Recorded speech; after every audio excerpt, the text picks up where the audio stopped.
Primer párrafo. Él me hizo, por supuesto, él mismo lo dijo, pero tú me escondes algo que él soslaya cuando se lo pregunto. Dice que jamás podría haberlo hecho sin tu ayuda. Me encontré mirando fijamente el cráneo y oyéndola, como si sus palabras me azotasen para obligarme a dar media vuelta y enfrentarme a los latigazos. La idea se me ocurrió más como un golpe frío que como un pensamiento, que ahora nada quedaba de mí sino ese cráneo. Me di la vuelta y a la luz de la lámpara vi sus ojos como dos llamaradas oscuras en su rostro blanco. Una muñeca de la que alguien había arrancado cruelmente los ojos y los había reemplazado con un fuego demoníaco. Me encontré acercándome a ella, susurrando su nombre, formándose un pensamiento en mis labios y luego muriendo. Cerca de ella, lejos, recorriendo su abrigo, su sombrero, vi un guante diminuto en el piso, en las sombras, y por un momento pensé que era una mano diminuta cortada. ¿Qué te pasa? Se me acercó mirándome a la cara. ¿Qué es lo que siempre ha estado pensando? ¿Por qué miras de ese modo el cráneo y el guante? Hizo esta pregunta con delicadeza, pero no con la suficiente. Había un leve cálculo en su voz, una indiferencia inalcanzable. Te necesito, le dije sin querer decirlo. No puedo soportar el perderte. Eres la única compañera que he tenido en la inmortalidad. Pero, por cierto que debe de haber otros. Sin duda no somos los únicos vampiros de la tierra. Le oí decir, como yo lo había dicho, se lo oí con mis propias palabras que volvían a mí en la marea de su toma de conciencia, de su búsqueda. Pero no hay dolor, pensé de improviso. Hay urgencia, una urgencia despiadada. ¿Acaso no eres como yo?, preguntó, mirándome de frente. Tú me has enseñado todo lo que sé. Lestat te enseñó a matar. Recogí el guante. Aquí tienes, vamos, salgamos, quiero salir. Yo tartamudeaba y traté de ponerle los guantes. Levanté la gran masa de rizos de sus cabellos y los arreglé sobre el cuello del abrigo. Pero tú me enseñaste a ver, me dijo, tú me enseñaste las palabras. Ojos de vampiro. Continuó ella, tú me enseñaste a beberme al mundo, a tener hambre de algo más que... Nunca quise que esas palabras, ojos de vampiro, tuvieran el significado que tú les das, le dije. Suenan distintas cuando tú las pronuncias. Ella me tiraba de la manga tratando de que yo la mirase. Vamos, le dije, tengo que mostrarte algo. ¿Tú te alimentaste de mí?, susurró. ¿Yo fui tu víctima? Sí, le dije, lo hice.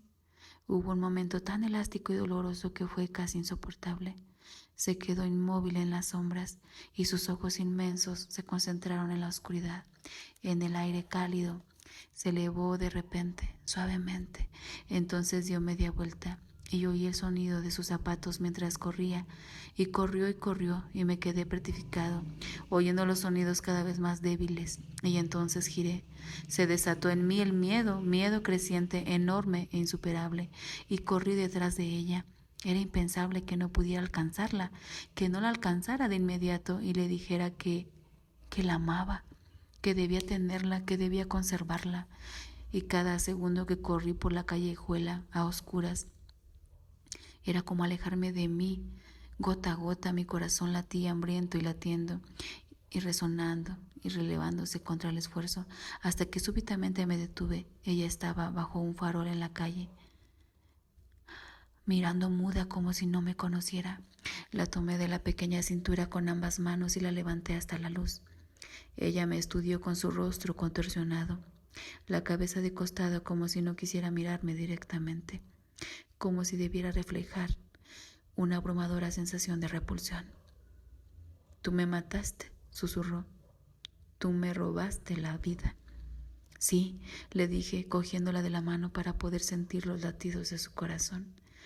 Más bien traté de hacerlo, beberte la vida, pero tenías un corazón como ningún otro que yo hubiera oído, un corazón que latía y latía hasta que tuve que dejarte. Tuve que alejarte de mí a menos que aceleraras mi pulso hasta causar mi muerte. Y Lestat me encontró. A mí, a Louis, el sentimental, el tonto, dándose un banquete con una niña de cabellos dorados, una inocente, sagrada, una niña pequeñita. Te trajo del hospital donde te habían llevado y yo nunca supe lo que pensaba hacer, salvo lo que intuí. Tómala, termínala, dijo él. Volví a sentir la pasión. Oh, ya sé que te he perdido ahora para siempre. Lo puedo ver en tus ojos. Me miras como a los mortales, desde lejos, desde una fría región de una autosuficiencia que no puedo entender. Pero yo lo hice. Volví a sentir por ti un hambre vil e insoportable. Quise tu martillante corazón, esta mejilla, esta piel. Eras rosada y fragante como los niños mortales, dulce como la pizca de sal y de polvo. Te volví a poseer, y cuando pensé, sin que eso me importara, que tu corazón me mataría, él nos separó. Y abriéndose su propia muñeca te dio de beber, y tú bebiste, bebiste y bebiste, hasta que casi lo desangraste, y él quedó muy debilitado. Pero entonces ya eras una vampira. Segundo párrafo. Pero cuando levanté la mirada, Claudia estaba allí de pie, como transfigurada y perdida en sus propios pensamientos. Todo el rencor y la amargura habían desaparecido de su cara, de modo que tenía la expresión en blanco de una muñeca. Todo lo que me has dicho es verdad, le dije. Me merezco tu odio. Lo merecí desde el momento en que Lestat te puso en mis brazos. Ella pareció ignorante de mi presencia, y en los ojos tenía una tenue luz. Su belleza me hizo arder el alma, de un modo que apenas lo pude soportar. Y entonces ella dijo, como preguntándose: ¿podrías haberme matado entonces, pese a él? ¿Lo podrías haber hecho? Sus ojos serenos se posaron en mí. ¿No lo deseas hacer ahora? Hacerlo ahora. Le pasé un brazo por los hombros y la acerqué aún más. ¿Estás loca? ¿Cómo me dices semejante cosa? Que si quiero hacerlo ahora. Quiero que lo hagas, dijo ella. Agáchate ahora tal como lo hiciste entonces. Sácame toda la sangre gota a gota, toda la que puedas con tu fuerza. Empuja mi corazón hasta el límite. Soy pequeña, tú lo puedes hacer. No resistiré. Soy algo frágil que tú puedes aplastar como una flor. ¿Estás hablando en serio?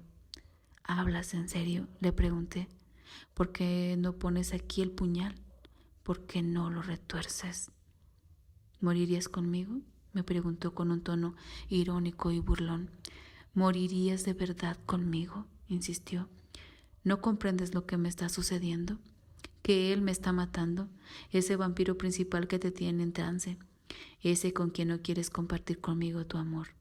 Veo su poder en tus ojos, veo tu sufrimiento, tu pena, el amor que no puedes ocultar.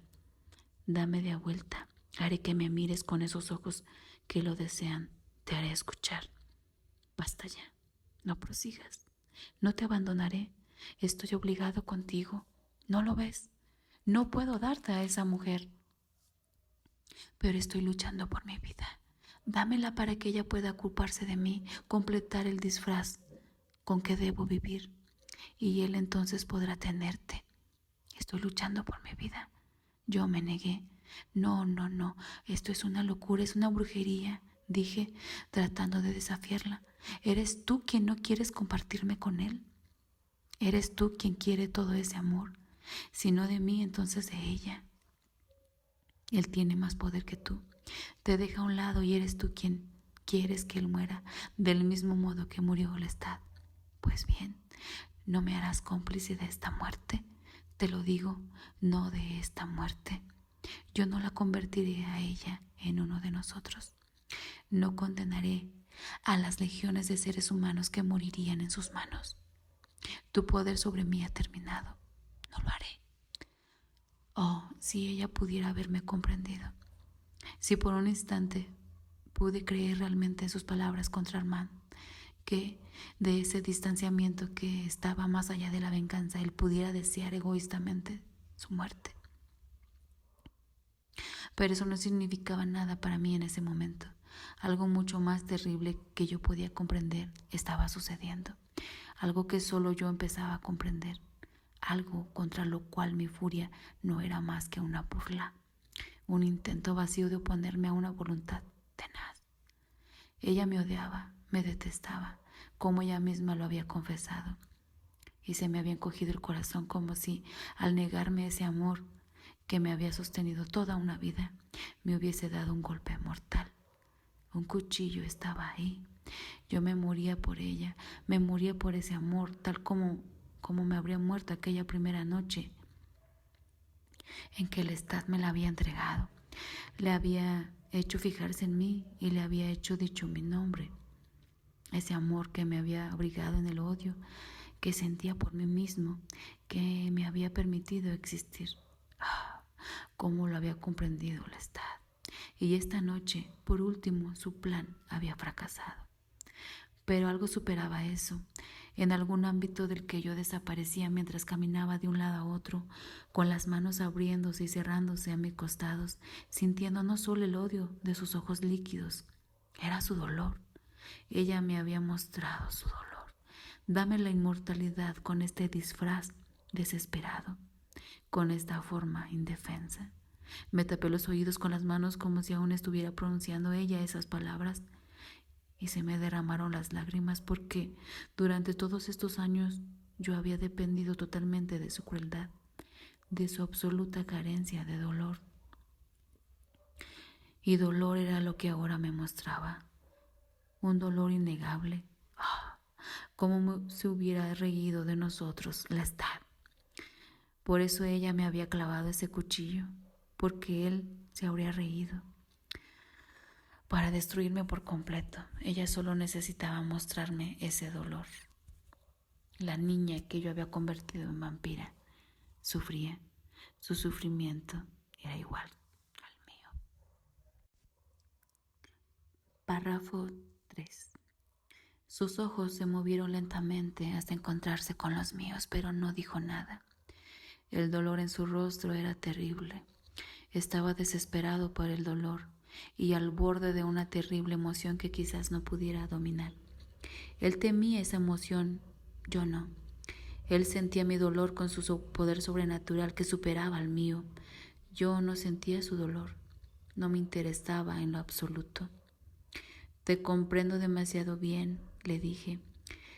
Esa pasividad mía ha sido el meollo de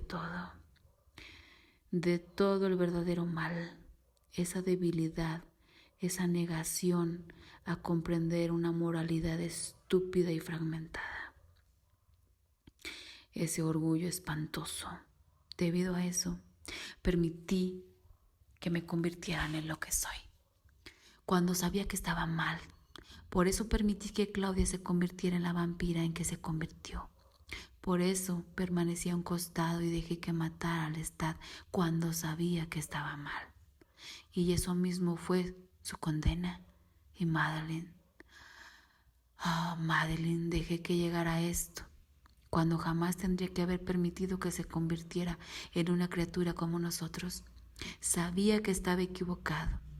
Pues bien, te digo que ya no soy más esa criatura pasiva, débil, que ha tejido mal tras mal hasta que la telaraña se volvió tan vasta y densa, mientras que yo, siendo y sigo siendo su ridícula víctima. ¿Se ha terminado? Ahora sé lo que debo hacer y te lo advierto. Por la misericordia que me demostraste, sacándome de esa fosa en la que estaba enterrado y donde hubiera muerto, no vuelvas a tu celda en el Teatro de los Vampiros. No te acerques ahí. Párrafo 4. Yo creí que tú lo superarías, que cuando se fuera el dolor volverías a llenarte de vida y de amor y de esa curiosidad salvaje e insaciable con que llegaste a mí por primera vez. Esa conciencia inventada, esa sed de conocimiento que trajiste a París, a mi celda. Pensé que era una parte tuya que jamás moriría y creí que cuando desapareciera el dolor tú me perdonarías por lo que había hecho. Ella nunca te amó, tú lo sabes, no del modo en que yo te amé, ni del modo en que tú nos amas a los dos. Yo lo sabía, lo comprendía y pensé que te unirías a mí y que yo te mantendría a mi lado y tendríamos todo el tiempo por delante. y seríamos nuestros mutuos maestros. Todas las cosas que te hicieran feliz me harían feliz a mí, y yo sería el protector de tu dolor. Mi poder sería tu poder, mi fortaleza lo mismo. Pero tú estás muerto en tu interior para mí, estás frío y lejos de mi alcance. Es como si yo no estuviera ahí, a tu lado. Y al no estar aquí a tu lado, siento la horrible sensación de que no existo. Y tú estás tan distante de mí y tan frío como esas pinturas modernas de líneas y formas duras que no puedo amar ni comprender. Tan extraño como esas duras esculturas mecánicas de esta época que no tienen forma humana. Tiemblo cuando estoy cerca de ti. Te miro a los ojos y mi reflejo no está ahí. Lo que tú pides es imposible, dije rápidamente. ¿No te das cuenta? Lo que yo pedí también fue imposible desde el principio. Él protestó. La negativa apenas se le formó en los labios. Levantó la mano como para desechar el argumento. Yo quise el amor y la bondad en esta que es la muerte viviente, dije. Fue imposible desde el principio porque no se puede tener el amor y la bondad cuando haces lo que sabes que está mal. Cuando sabes que estás equivocado, únicamente puedes tener la desesperada confusión y el anhelo y la caza del fantasma. Bondad, en su forma humana. Supe la respuesta verdadera a mi búsqueda antes de llegar a París. Lo supe cuando tomé por primera vez una vida humana para saciar mi hambre. Fue mi fuerte, fue mi muerte, y sin embargo, no la aceptaba. No podía aceptarla porque, al igual que todas las demás criaturas, yo no quería morir. Entonces busqué a otros vampiros, a Dios, a los demonios, a 100 cosas con otros tantos nombres. Y todo aquello fue una equivocación, porque nadie, con la máscara que fuera, podía disuadirme de lo que yo mismo sabía que era la verdad, que estaba condenado en alma y cuerpo. Y cuando llegué a París, pensé que tú eras poderoso y hermoso y sin remordimientos, y quise compartirlo con desesperación. Pero tú eras tan destructivo como yo, incluso más y mucho más astuto que yo. Tú me mostraste lo único que yo podía esperar llegar a convertirme, la profundidad del mal, el límite de la frialdad que tendría que alcanzar para terminar con mi dolor. Y lo acepté. Entonces esa pasión, ese amor que tuviste en mí se extinguió. Ahora tú simplemente ves un espejo de ti mismo. Párrafo 5. No, dijo con una breve aspiración y luego repitió con más energía. No, el vampiro no pareció oírlo. Sus ojos se alejaron de las cintas hacia la ventana, hacia el cielo oscuro y gris. No tenía por qué terminar así, dijo el chico inclinándose hacia adelante. El vampiro, que continuaba mirando al cielo, echó una corta carcajada. Todas las cosas que usted dejó en París, dijo el muchacho, aumentando el volumen de su voz. El amor de Claudia, el sentimiento, sí, incluso el sentimiento por Lestat, no tuvo que terminar así. No en esto, no en esta desesperación, porque es lo que es, ¿verdad? Es desesperación. Basta ya, dijo abruptamente el vampiro, levantando su mano derecha. Sus ojos se dirigieron casi mecánicamente a la cara del muchacho. Te lo he dicho y te lo repito, que no podría haber terminado de ninguna otra manera. No lo acepto, dijo el muchacho y cruzó los brazos sobre su pecho y sacudió la cabeza con energía. No puedo aceptarlo. Y la emoción pareció crecer en él, de modo que, sin tener la intención de hacerlo, golpeó el respaldo de su silla contra la mesa. Y se puso de pie y empezó a caminar por la habitación.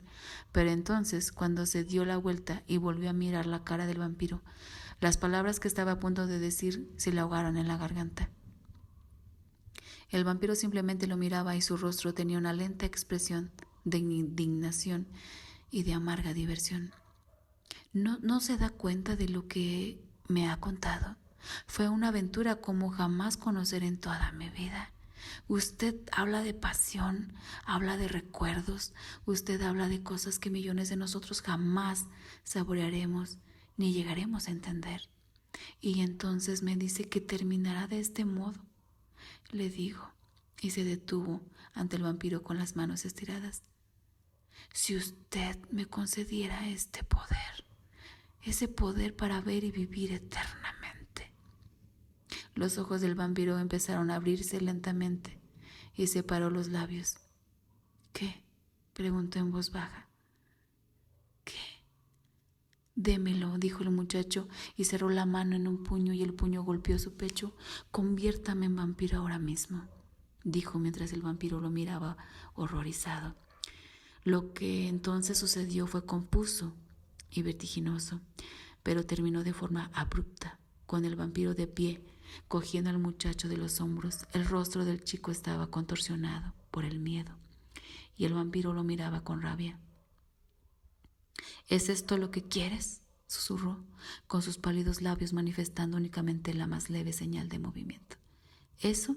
¿Después de todo lo que te he dicho? ¿Eso es lo que quieres? El gemido escapó de los labios del muchacho y empezó a temblarle todo el cuerpo, y con el sudor en la frente y encima de los labios, su mano buscó el brazo del vampiro. Usted no sabe lo que es la vida humana, dijo al borde de las lágrimas. Usted se ha olvidado, ni siquiera comprende el significado de su propia historia, lo que significa para un ser humano como yo. Y entonces un sollozo interrumpió sus palabras y sus dedos se aferraron al brazo del vampiro. Dios, murmuró el vampiro, alejándose de él. Casi empujó al muchacho contra la pared. Se quedó de espaldas a él, mirando por la ventana gris. Se lo ruego, dé a todo esto una nueva oportunidad, una oportunidad más conmigo, dijo el muchacho. El vampiro se dio la vuelta con su rostro tan retorcido de rabia como antes, y entonces poco a poco volvió a suavizarse. Los párpados cayeron lentamente sobre sus ojos y los labios se estiraron en una sonrisa. Volvió a mirar al muchacho. He fracasado, susurró aún sonriente. He fracasado por completo. No, protestó el muchacho, no diga esa palabra más, dijo el vampiro con energía. Solo tengo una oportunidad más. ¿Ves esas cintas? Aún giran. Solo tengo un medio de demostrarle el significado de lo que he dicho. Y entonces agarró al muchacho con tal rapidez que éste encontró, tratando y aferrándose a algo, empujando algo que ya no estaba ahí, de modo que aún tenía la mano estirada cuando el vampiro lo apretó contra su pecho, con el cuello del chico bajo sus labios. ¿Ves?, susurró el vampiro, y los largos labios sedosos se apartaron de sus dientes y los colmillos cayeron sobre la piel del muchacho. El muchacho tartamudeó y un sonido ronco y gutural salió de su garganta. Su mano luchó por aferrarse a algo. Se le abrieron los ojos solo para hacerse grises y opacos a medida que el vampiro bebía. Y mientras tanto el vampiro parecía tranquilo, como si estuviera durmiendo. Su pecho angosto se movía sutilmente con un suspiro, que daba la impresión de subir lentamente del suelo y luego quedar suspendido con la misma gracia sonámbula. El muchacho dejó escapar un gemido, y cuando el vampiro lo dejó ir, lo mantuvo erguido con ambas manos y miró el rostro sudoroso y pálido, las manos caídas, los ojos entrecerrados. El muchacho gemía, tenía el labio inferior suelto y tembloroso como una náusea. Gimió más y más fuerte y se le cayó la cabeza hacia atrás y los ojos le dieron vueltas. El vampiro lo puso en una de las sillas con suavidad. El muchacho trataba de hablar y las lágrimas que le brotaron ahora de los ojos parecieron provenir tanto del esfuerzo como de todo lo demás. Se le cayó la cabeza hacia adelante, pesada, ebriante, y su mano descansó en la mesa. El vampiro se quedó mirándolo y su piel blanca adquirió un suave rojo luminoso. La piel de sus labios estaba oscura, casi como para reflejar esa luz, y las venas de sus sienes y sus manos eran más meras huellas en su piel, y tenía el rostro juvenil y suave. «¿Moriré?», murmuró el muchacho cuando levantó la vista lentamente, con la boca húmeda y contrariada. «¿Moriré?», gruñó con los labios temblorosos. «No lo sé», dijo el vampiro y sonrió.